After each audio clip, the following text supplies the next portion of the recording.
In the last few months, Airbnb has made headlines for numerous reasons, from new laws essentially banning operators from operating in major cities, to guests refusing to pay owners and squatting in their properties, to owners submitting lawsuits against Airbnb. There has been a lot going on, and all of these things has led to the downturn of Airbnb. But that will come at a price, because the removal of Airbnb is going to make things a lot more expensive, and I'm going to explain how. But before we can do that, we need to explain how we got here in the first place. Major cities across the country and even internationally have been affected by the growth of Airbnb. They've blamed Airbnb for the lack of affordable housing, the increase in late night parties, and the overall lack of safety there is now due to Airbnb. There's also been a lobbying from the hotel industry, who's definitely not their biggest fan, due to all the revenue that they've been losing since Airbnb came on the scene and became a popular alternative to hotels. All of these things leads us to where we are today.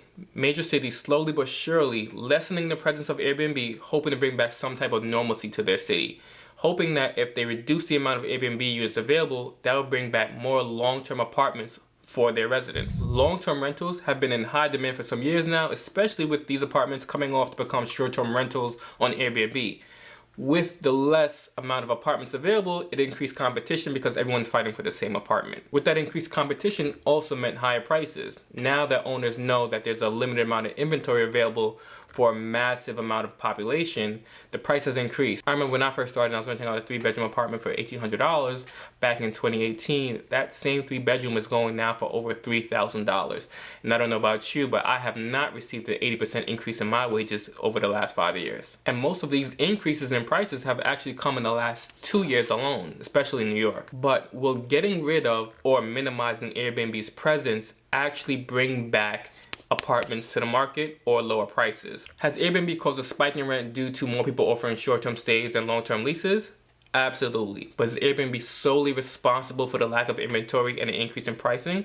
No. And if we look at the numbers, Airbnb only accounts for a small percentage of the inventory to begin with. And I mean small, we're talking less than 2%. So even if all these properties on Airbnb went and flooded the market, it still wouldn't be enough housing to supply the demand that's needed. Also, just because it's an Airbnb unit right now at the moment does not mean that if it gets banned in that specific city, that it would suddenly become an apartment that's available to the general public for a long-term lease. Think about it this way. A lot of people decided to put their property on Airbnb because Airbnb was available. It was never necessarily meant to be a long-term lease to begin with. They saw an opportunity to make more money and jumped at the opportunity. Not every Airbnb listing was originally a long-term option to begin with. Some owners simply just took advantage of an opportunity. They saw Airbnb as a way to make some additional income for some space that they had in their home and jumped at it. It doesn't mean that they would have or they will put it back on the traditional market simply because they can't operate Airbnb in their city anymore. A lot of properties that are on Airbnb are what we call in-law suites or mother-daughters, where there's an extra space inside that property that is probably not being utilized as much. Some owners saw this as an opportunity to make some additional income, so they rented out the space and put it on Airbnb. But they wouldn't have put it to a long-term tenant to begin with. So if this unit or this listing gets banned in their city, chances are it's not going to come back to the general market. And I think that's part of the problem. Some people are thinking that if all these Airbnb listings go away, that means that all these apartments come back to the market, and that's simply just not the case. But how will things become more expensive, you ask? We're actually already seeing it. Recently, I was talking to a friend who was coming to New York and asked me if I had anything available at the moment. And unfortunately, I was already booked, so we started talking about hotels.